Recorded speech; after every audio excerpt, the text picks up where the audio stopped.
గత ప్రభుత్వ హయాంలో జరిగినటువంటి దాదాపు 4,000 కోట్ల రూపాయల లిక్కర్ స్కామ్‌లో వైసీపీ పార్టీకి గావచ్చు, జగన్మోహన్ రెడ్డి గావచ్చు, దెబ్బ మీద దెబ్బ అని చెప్పుకోవచ్చు. ఆల్రెడీ నిన్నే ఒక వీడియో కూడా మాట్లాడుకున్నాం. ఆల్రెడీ విజయసాయి రెడ్డి లిక్కర్ స్కామ్‌లో విజయసాయి రెడ్డికి ఈడీ నోటీసులు ఇవ్వటం గురించి ఆల్రెడీ ఇప్పటికే మాట్లాడుకున్నాం. ఆ షాక్ నుంచి వైసీపీ తేరుకోక ముందే అదే ఎన్ఫోర్స్‌మెంట్ డైరెక్టరేటు వైసీపీ ఎంపీ మరియు పార్లమెంటరీ నేతగా ఉన్నటువంటి మిథున్ రెడ్డికి కూడా నోటీసులు జారీ చేసింది.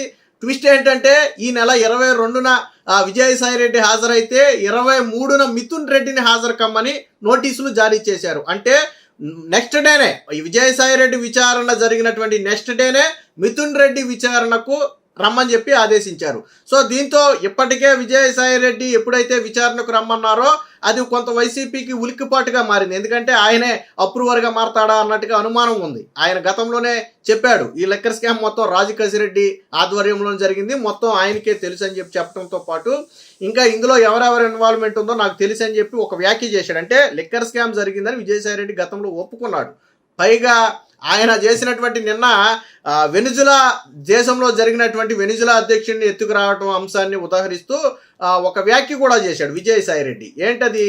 జగన్మోహన్ రెడ్డిని చుట్టూ ఉన్నటువంటి కోటరీ బందీలను ఉదాహరణగా చేసి అమ్ముడు పోయిన కోటరీల మధ్య ఉంటే ఎప్పటికైనా ప్రమాదమేనని చెప్పి వెనిజులా దేశంలో ఉన్నటువంటి పరిస్థితులను అమెరికా వెనిజులా అధ్యక్షుడిని ఆ కుటుంబాన్ని ఎత్తుకురావడానికి ఉదాహరిస్తూ ఒక కామెంట్ కూడా ఒక పోస్ట్ కూడా పెట్టాడు. సో విజయసాయి రెడ్డికి నోటీసులు ఇచ్చిన మర్నాడే ఆ పోస్ట్ పెట్టడం జరిగింది. ఈ కోటరీ అనే పదాన్ని జగన్మోహన్ రెడ్డి విషయంలోనే విజయసాయి రెడ్డి వాడాడు. గతంలో కూడా చెప్పాడు జగన్మోహన్ రెడ్డి చుట్టూ ఒక కోటరీ ఉంది, దాని నుంచి ఆయన బయటకు రావాలి, కోటరీని నమ్ముకుంటే ఎప్పటికైనా ప్రమాదమే, కోటరీ వల్లే పార్టీకి ఎక్కువ నష్టం జరుగుతుందని ఈ కోటరీ అనే పదాన్ని బలంగా వాడింది విజయసాయి రెడ్డి. సో నిన్న కూడా ఆ పదాన్ని వాడాడు. సో ఇండైరెక్ట్గా అర్థమైపోయింది ఆయన జగన్మోహన్ రెడ్డినే విమర్శిస్తున్నాడు, నీ చుట్టూ ఉన్న కోటరీని నమ్ముకుంటే వెనిజులా అధ్యక్షుడికి పట్టిన గతే నీకు పడద్దు అనేది ఆయన చెబుతున్నటువంటి ఇంటెన్షన్.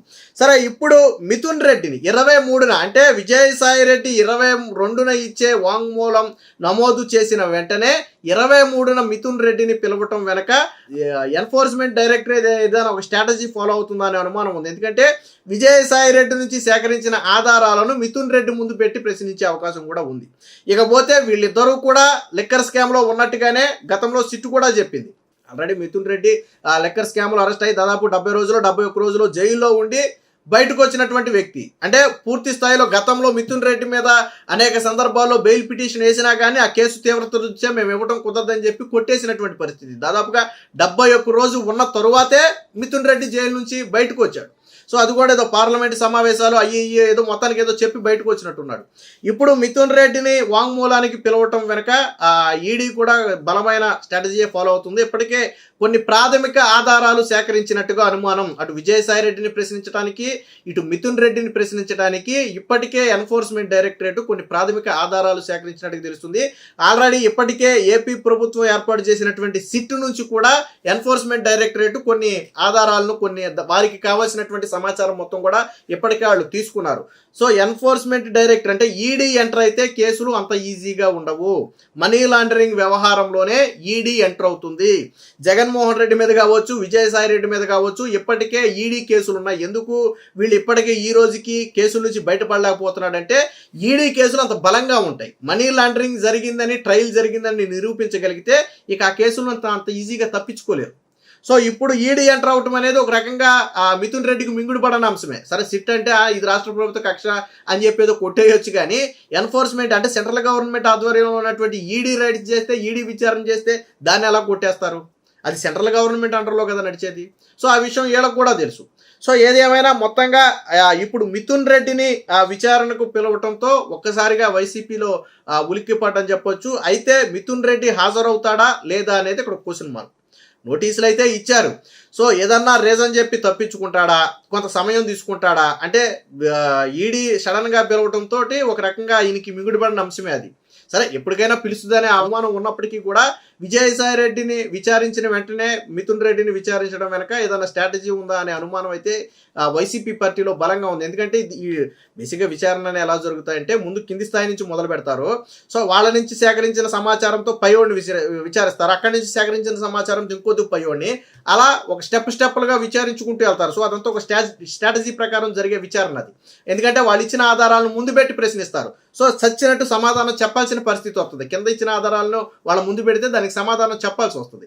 సో అలాంటి పరిస్థితి ఇప్పుడు రావచ్చు అనే అనుమానాలు అయితే ఉన్నాయి. అయితే ఏదైనా రీజన్తో విచారణను తప్పించుకునే అవకాశం ఉందా అంటే పూర్తిగా తప్పించుకోలేడు. కాకపోతే 2 రోజులో 3 రోజులో వారం రోజులో తప్పించుకునే అవకాశం అయితే ఉంటుంది. పైగా ఈడీ విచారణ నుంచి కోర్టు నుంచి కూడా రక్షణ పొందలేని పరిస్థితి. ఎందుకంటే ఇప్పటికే మిథున్ రెడ్డి అరెస్ట్ అయ్యి వచ్చాడు. గతంలో కూడా కోర్టు అనేక సందర్భాల్లో బెయిల్ ఇవ్వడానికి నిరాకరించింది. ఎందుకంటే కేసు తీవ్రత దృష్ట్యా దాన్ని ఇవ్వటం కుదరదని చెప్పి గతంలో నిరాకరించినటువంటి పరిస్థితి.